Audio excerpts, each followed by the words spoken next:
സച്ചി ഒരു ലോങ് ഓട്ടം പോയിട്ട് വന്നിരിക്കുകയാണ്. ഈ സമയത്ത് രേവതി വഴക്ക് പറയുന്നുണ്ട്. കണ്ണൊക്കെ നോക്കി കുഴിഞ്ഞകത്തേക്ക് പോയി. എന്തിനാ ഇങ്ങനെ ഉറക്കമുളച്ചൊക്കെ ഓട്ടം ഓടുന്നത്? എവിടെയെങ്കിലും സൈഡ് ഒതുക്കിയിട്ടിരുന്ന് കുറച്ച് റെസ്റ്റ് എടുത്തുടാൻ ചോദിക്കുമ്പോൾ പിന്നെ പോകേണ്ടയാളെ പോകേണ്ടടുത്ത് എത്തിക്കണ്ടേ? അത് മാത്രമല്ല, നീയാണെങ്കിലോ ശപഥം ചെയ്തിരിക്കല്ലേ മുകളിൽ മുറി കെട്ടിയേക്കാണ്. പിന്നെ ഞാൻ എന്താ ചെയ്യാ എന്നൊക്കെ സച്ചി ചോദിക്കുന്നുണ്ട്. അങ്ങനെ സച്ചിയാണെങ്കിലോ ഓടിയ പൈസയൊക്കെ എടുത്ത് രേവതിയുടെ കയ്യിൽ കൊടുക്കുന്നുണ്ട്. അവരും അത് കുടുക്കയിലേക്ക് ഇട്ട് സൂക്ഷിച്ചു വെക്കുന്നുണ്ട്. ശേഷം ഞാൻ കുളിച്ചിട്ട് വരാമെന്ന് പറയുമ്പം നിക്ക് ഉറങ്ങാതിരുന്നല്ലേ, ഞാൻ കുറച്ച് എണ്ണ ചൂടാക്കി കൊണ്ടുവരാം, അത് തലയിൽ മസാജ് തേച്ച് തരാം, ശേഷം കുളിച്ചിട്ട് കിടന്ന് ഉറങ്ങിക്കോ, നല്ല ഉറക്കം കിട്ടുമെന്നും രേവതി പറയുന്നുണ്ട്. എന്നാൽ അങ്ങനെയാവട്ടെ, നീ പോയി എടുത്തോണ്ട് വായെന്നും പറഞ്ഞ് രേവതിനെ പറഞ്ഞുവിടാണ് സച്ചി. അങ്ങനെ രേവതി പോയിട്ട് ആ എണ്ണ ചൂടാക്കുന്നുണ്ട്. ഇതേ സമയത്ത് വർഷയാണെങ്കിലോ ശ്രീകാന്തിന് ഒരു ഷർട്ട് വാങ്ങിക്കൊണ്ട് കൊടുക്കാണ്. ശ്രീകാന്ത് പറയുന്നുണ്ട്, ഇതേ ഷർട്ട് തന്നെ നീ എനിക്ക് 2 വാങ്ങി തന്നത് അലമാരിൽ ഇരിക്കുക, ഇത് കൊള്ളില്ലെന്ന് പറയുമ്പോഴേക്കും വർഷയ്ക്ക് ദേഷ്യം വരുന്നുണ്ട്. എന്തായാലും ഞാൻ വാങ്ങിച്ചോണ്ട് വന്നതല്ലേ, നീ ഇങ്ങനെ കൊള്ളില്ലെന്ന് പറയണ്ടായിരുന്നു, ഇനി വേണ്ട, ഇനി നീ എടുക്കണ്ടെന്ന് പറയുമ്പോഴേക്ക് ശ്രീകാന്ത് അയ്യോ അങ്ങ് തന്നേക്കെന്ന് പറയുന്നുണ്ട്. വേണ്ട, നീ എത്രയൊക്കെ പറഞ്ഞാലും നിനക്ക് ഒരു സ്നേഹം എന്നോടില്ല എന്നും പറഞ്ഞിട്ട് അവിടുന്ന് ദേഷ്യപ്പെട്ട് ഇറങ്ങി വരികയായിരിക്കും. അങ്ങനെ വർഷയും രേവതിയും പരസ്പരം കാണാതെ കൂട്ടിമുട്ടുന്നുണ്ട്. രേവതിയുടെ കയ്യിലിരുന്ന എണ്ണപാത്രം തെറിച്ചു പോവാണ്. രേവതി ചോദിക്കാണ്, എന്താ വർഷ ഇത്, നോക്കിയൊക്കെ വരണ്ടേ, കണ്ടോ എണ്ണ മൊത്തം തെറിച്ചുപോയി. അയ്യോ അത് മൊത്തം വേസ്റ്റ് ആയാലും ചേച്ചി എന്ന് പറയുമ്പം വേസ്റ്റ് ആയത് സാരമില്ല, ആരെങ്കിലും തെന്നി വീഴുന്നതിന് മുമ്പേ ഞാൻ ക്ലീൻ ചെയ്യട്ടെ എന്ന് പറയുമ്പം വർഷ പറയാണ്, ചേച്ചിയോട് ഇരിക്ക്, ഞാൻ പോയി ക്ലീൻ ചെയ്യാം എന്ന് പറയുന്നുണ്ട്. വേണ്ട, ഞാൻ മോപ്പെടുത്തിട്ട് വരാം ചേച്ചി എന്ന് പറയുമ്പോൾ മോപ്പും കൂടെ തുടയ്ക്കാൻ പറ്റില്ല, അവിടെ മുഴുവനും ആവും, ഞാൻ തുണി എടുത്തിട്ടൊന്ന് തുടച്ചോളാം, അങ്ങനെ പോവുള്ളൂ എന്ന് പറയുന്നുണ്ട്. വർഷയാണല്ലോ കഷ്ടമായിപ്പോയി എന്നും പറഞ്ഞിട്ട് അവിടെ നിൽക്കാണ്. വർഷ അകത്തേക്ക് കയറി പോകുമ്പോഴേക്കും രേവതി പോയിട്ട് തുണി എടുക്കാൻ പോകുന്നുണ്ട്. ഇതേ സമയത്ത് ചന്ദ്രയാണെങ്കിലോ കുളിച്ചിട്ട് അവിടുന്ന് ഇറങ്ങി വരുന്നുണ്ട്. വന്ന പാടെ ഈ എണ്ണ കാണാതെ ചവിട്ടി തെന്നി പോവാണ്. രേവതിയാണെങ്കിലോ അവളെ അമ്മയെ വീഴല്ലേന്നും പറഞ്ഞ് ഓടിച്ചെന്ന് കയറി പിടിക്കുന്നുണ്ട്. രണ്ടുപേരും ആ എണ്ണയിൽ തട്ടിയിട്ട് രേവതിയും ചന്ദ്രയും കൂടി മറിഞ്ഞടിച്ച് തറയിൽ കിടക്കാണ്. ഈ സൗണ്ടും കേട്ടോണ്ട് അങ്ങോട്ടേക്ക് ശ്രുതിയും സുധിയും അതുപോലെ തന്നെ രവീന്ദ്രനും സച്ചിയും വർഷയൊക്കെ ഇറങ്ങി വരുന്നുണ്ട്. അയ്യോ എന്താ പറ്റുന്ന ചോദിച്ചുകൊണ്ട് എല്ലാവരും ഓടി വരികയാണ്. ഈ സമയത്ത് ശ്രുതി ചോദിക്കാണ്, നിങ്ങളെന്തിനാ ഈ തറയെ കിടക്കുന്നേന്ന്. അപ്പോഴേക്കും ചന്ദ്ര പറയുന്നുണ്ട്, ഞങ്ങളെ ഇവിടെ കിടന്ന് ഒരു ശയന പ്രദർശനം ചെയ്യാൻ നോർത്തു, കണ്ടാ മനസ്സിലാവില്ലേ തെന്നി വീണതാണെന്ന്, എന്നിട്ട് ഓരോ ചോദ്യം കേട്ടില്ലേ എന്നും പറഞ്ഞ് ശ്രുതിയെ വഴക്ക് പറയുന്നുണ്ട്. ഇവിടെ ആരാടി ഈ എണ്ണ ഊറ്റിയെ, നീ എന്നെ മനഃപൂർവ്വം കൊല്ലാൻ വേണ്ടി ചെയ്തതാണോടി എന്ന് ചോദിക്കുന്നുണ്ട്.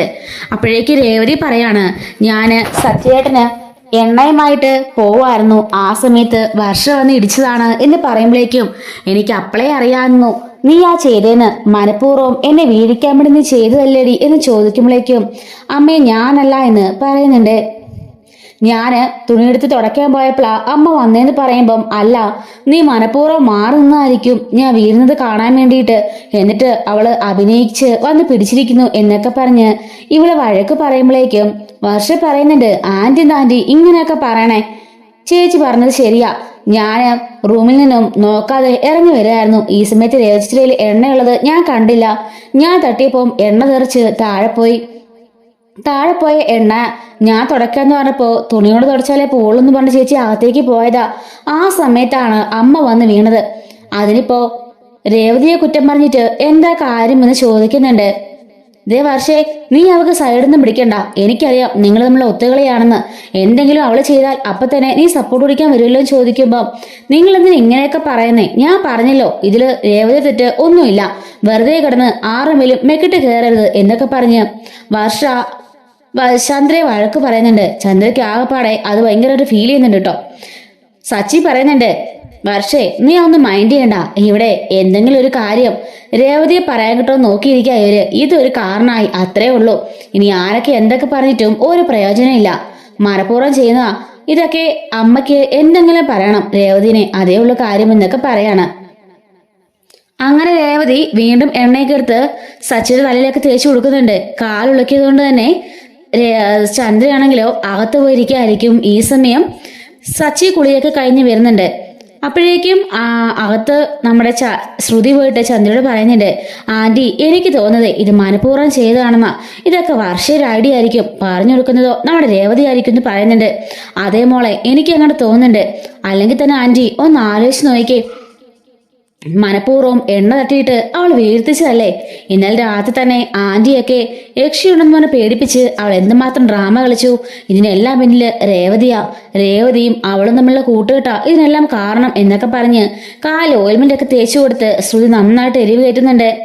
വർഷയുടെയും രേവതിയുടെയും ഈ ഒരു സ്നേഹം ഒത്തൊരുമയൊന്നും ചന്ദ്രയ്ക്ക് ശ്രുതിക്കൊന്നും പിടിക്കുന്നില്ല കേട്ടോ. അതുകൊണ്ട് തന്നെ അവരെ മനഃപൂർവ്വം തെറ്റിക്കാനായിട്ട് ഇവർ നോക്കാണ്.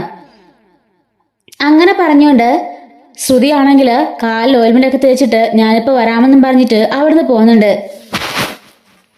ഇതേ സമയത്താണെങ്കിൽ രേവതി അടുക്കളയിൽ പോയിട്ട് ഈ കിഴി ഉണ്ടാക്കാനുള്ളതൊക്കെ റെഡിയാക്കുന്നുണ്ട്. സച്ചി ചോദിക്കാണ്, അല്ല നീ ഇവിടെ എന്തെടുക്കാ? അമ്മയ്ക്ക് കിഴി വെച്ച് കൊടുക്കാൻ ഓർത്തായിരുന്നു. നിനക്ക് വേറെ പണിയൊന്നും ഇല്ലേ? നീ കുഞ്ഞിലോട്ടെ ഇങ്ങനാണോ അതോ ഇപ്പോഴാണോ ഇങ്ങനെ ആയത്? നിന്നെ അമ്മ വഴക്ക് പറഞ്ഞു ഓടിക്കത്തേ ഉള്ളൂ, വെറുതെ നിനക്ക് വേറെ പണിയൊന്നും ഇല്ലേ? സച്ചിയേട്ടാ, അത് പിന്നെ അമ്മയ്ക്ക് സുഖമില്ലല്ലോ. എന്തൊക്കെ പറഞ്ഞാലും അവർ നമ്മുടെ അമ്മയല്ലേ, നമ്മളെങ്ങനെയാ അങ്ങനെയൊക്കെ പറയുന്നത് എന്ന് ചോദിക്കുമ്പോൾ നിന്നെ എത്ര പറഞ്ഞാലും തിരുത്താൻ പറ്റില്ല എന്ന് സച്ചി പറയുന്നുണ്ട്. അല്ല ഞാനിപ്പോൾ ഒരു കാര്യം കാണിക്കാം, ഞാൻ അമ്മ, നീ എൻ്റെ അടുത്ത് കിഴി കൊണ്ടുവാ, ഞാൻ പറയാം എന്ന് പറഞ്ഞ് അവിടെ കാലിയാത്ത പോലെ അഭിനയിച്ചിരിക്കുകയാണ് സച്ചി. അങ്ങോട്ടേക്ക് അമ്മയെ കിഴിന്ന് പറയുമ്പോഴേക്കും കൊണ്ടുപോടി നിന്റെ കിഴി, നിന്റെ വീട്ടിൽ കൊണ്ട് കൊടുക്ക്. എന്നെ മനഃപൂർവ്വം എണ്ണയൊഴിച്ച് തള്ളിയിട്ടതും പോരാഞ്ഞിട്ട് അവൾ വന്നിരിക്കുന്നു കിഴിയും കൊണ്ട്. എന്നെ കൊല്ലാനാടി നീ ഇങ്ങോട്ടേക്ക് വന്നേ എന്നൊക്കെ സച്ചി ചോദിക്കാണ്. അപ്പോഴേക്കും രേവതി പറയുന്നുണ്ട്, ഇതേ അമ്മ പറയുന്ന പോലെയല്ലോ, നിങ്ങൾ മനഃപൂർവ്വം ഉള്ളിലുള്ളത് പറയുന്ന പോലെ തോന്നല്ലോ എന്നൊക്കെ പറയുമ്പോൾ അയ്യോ അങ്ങനെയൊന്നുമില്ല, എനിക്കിന്ന് തോന്നുന്നുണ്ട് നിങ്ങൾ മനഃപൂർവ്വം പറഞ്ഞതുപോലെ ഉണ്ടല്ലോ എന്നൊക്കെ പറയുന്നുണ്ട്. അങ്ങനെ ഈ കിഴിയും കൊണ്ട് രേവതി ആണെങ്കിൽ ചന്ദ്ര അടുത്തേക്ക് പോകുന്നുണ്ട്. എന്താണ് നീ ഇങ്ങോട്ടേക്ക് വന്നതെന്ന് ചോദിക്കുമ്പം അമ്മേ ഞാൻ കിഴിയും കൊണ്ട് വന്നതാ, ഇതൊക്കെ ഇട്ടാലേ കാലിന് നല്ല സുഖമായിരിക്കും, എത്രയും പെട്ടെന്ന് തന്നെ കാലിൻ്റെ ഉള്ളിലൊക്കെ മാറിക്കൊള്ളൂ എന്ന് പറയുമ്പം ഇനി ഇതും കൂടിട്ട് എന്നെ കൊല്ലടി നീ എന്ന് പറയുന്നുണ്ട്. അങ്ങനെ ഈ കിഴി ഞാൻ വെച്ചു തരാന്ന് പറയുമ്പം ഒന്ന് വെച്ചിട്ട് പോടി, നീ ഒന്നും വെക്കണ്ട, എന്റെ കാലും കൂടെ പൊള്ളിക്കാനല്ലേ എന്ന് ചോദിച്ച് രേവതി വഴക്ക് പറഞ്ഞു വിടുന്നുണ്ട്. അപ്പോഴേക്കും ചന്ദ്ര അവള് പോയതിനു ശേഷം ചന്ദ്ര ഇതെടുത്ത് ചൂട് കുടിക്കുകയാണ്. നല്ല ആശ്വാസമുണ്ട്, എന്തൊക്കെ പറഞ്ഞാലും ഇവൾ ഇങ്ങനത്തെ പണിക്കൊക്കെ മിടിക്കുക എന്നും പറഞ്ഞിട്ട് ആ കിഴിയെടുത്ത് വെച്ചുകൊണ്ടിരിക്കുകയാണ്. ഇതേ സമയത്ത് രേവതി ആണെങ്കിൽ ചതച്ചിടാനുള്ള മരുന്നൊക്കെ എടുക്കാനായിട്ട് അടുക്കളയിലേക്ക് പോകുന്നുണ്ട്. അങ്ങനെ എത്താത്തത് കൊണ്ട് തന്നെ ആ വാഷ് ബേസിന്റെ ആ ഏരിയയിൽ ചവിട്ടി എന്നിട്ട് മുകളിലുള്ള കബോർഡ് തുറന്ന് എടുത്തുകൊണ്ടിരിക്കുകയായിരിക്കും. അപ്പോഴേക്കും ചന്ദ്ര ഓർക്കാണ്, ഇതിനകത്താണെങ്കിൽ ചൂട് കുറഞ്ഞല്ലോ, ഇനി അവളെ വിളിച്ച നാണക്കേടായിപ്പോ, നമ്മൾ തന്നെ പതിയെ പോയി എങ്ങനെയെങ്കിലും ചൂടാക്കാന്നും പറഞ്ഞിട്ട് ഇവൾ അടുക്കളയിലേക്ക് പോകുന്നുണ്ട്. ചന്ദ്ര അടുക്കളയിലേക്ക് പോകുമ്പം ഇവള് മോള് നിൽക്കുന്നതായിട്ട് ചോദിക്കുകയാണ്, ഡി നീ എന്താ ഈ മേളിൽ കയറി നിൽക്കുന്നേ? അല്ല അമ്മേ, ചതച്ചിനുള്ള മരുന്ന് ഈ മേളിൽ ഇരിക്കുക, അത് ഞാൻ എടുക്കാൻ കയറിയതാണ് എന്ന് പറയുന്നുണ്ട്. എന്തൊക്കെയാണോ കാണിച്ചു കൂട്ടുന്നത്, ഇവിടെ ഒരു സ്വൈര്യവും ഇല്ല എന്നും പറഞ്ഞുകൊണ്ട് രേവതി കയറിയ ഒരു സ്റ്റൂൾ ഉണ്ടായിരുന്നു. ഈ മുകളിലേക്ക് കയറാൻ വേണ്ടി അവൾ സ്റ്റൂൾ ടച്ച് കയറിയത്. ആ സ്റ്റൂള് മാറ്റി വെച്ചിട്ട് ചന്ദ്രയുടെ കാലിടിച്ചുകൊണ്ട് ആ സ്റ്റൂൾ അങ്ങോട്ട് നീക്കിയിട്ടിട്ട് അവൾ പോയി ചൂട് വെക്കാനായിട്ട് കിഴി ചൂടാക്കുകയാണ്. ഇതേ സമയത്ത് രേവതി ഈ ചെയർ അതായത് സ്റ്റൂൾ കാണാഞ്ഞിട്ട് അവള് കാല് തന്നെ താഴേക്ക് വീഴാൻ പോവാണ്.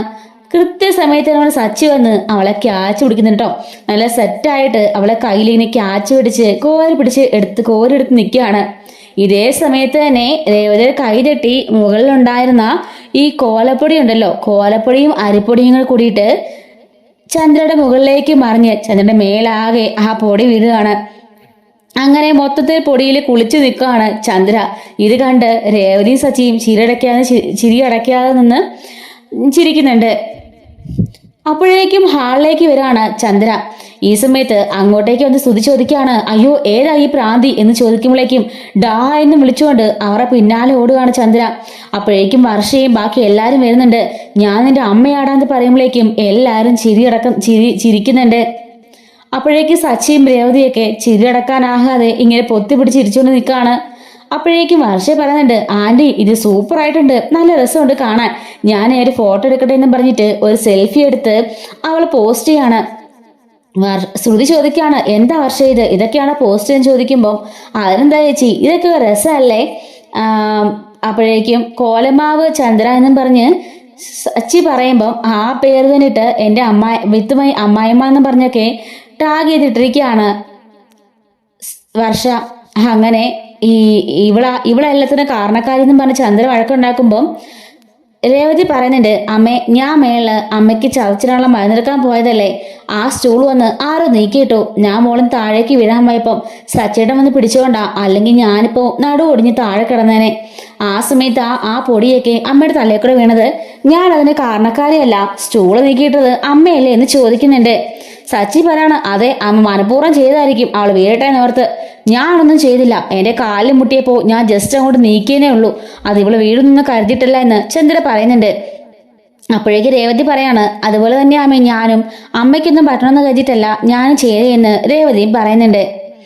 അങ്ങനെ ചന്ദ്ര ആണെങ്കിൽ ദേഷ്യപ്പെട്ട് ഇങ്ങനെ പോകുമ്പോഴേക്കും ശ്രുതി ചോദിക്കുന്നുണ്ട്, ആന്റി എങ്ങോട്ട് പോവാന്ന്?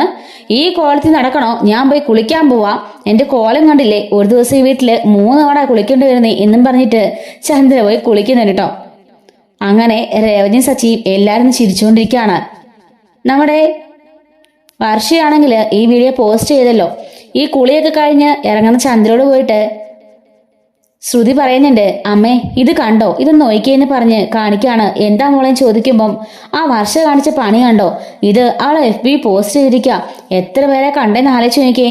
അവളുടെ അമ്മയും അവളുടെ വീട്ടുകാരും എൻ്റെ വീട്ടുകാരൊക്കെ കണ്ട എന്താ അവസ്ഥയായിരിക്കും, ആകെ പടം നാണക്കേടാവില്ലേ എന്നൊക്കെ ചോദിക്കുമ്പം അയ്യോ ശരിയാ മോളെ, നാണക്കേടാവുമല്ലോ, ഈ പെണ്ണ് ഇങ്ങനത്തെ പണി കാണിക്കുന്നു ഞാൻ കരുതിയില്ലെന്ന് പറയുമ്പോൾ അതാ ഞാൻ രാവിലെ ആന്റിയോട് പറഞ്ഞത്, ഇവരെ തമ്മിൽ അങ്ങനെ ഒട്ടിച്ചുവിടാൻ പാടില്ല, തെറ്റിപ്പിരിക്കണം അമ്മേ, അല്ലെങ്കിൽ അത് അമ്മയ്ക്ക് തന്നെ ദോഷ. എന്തൊക്കെയാ ചെയ്യേണ്ടതെന്ന് ഇവക്ക് ഒരു വെളിവുമില്ല, ഒരു വെളിവുമില്ല ചിലത്തിൽ പെണ്ണ.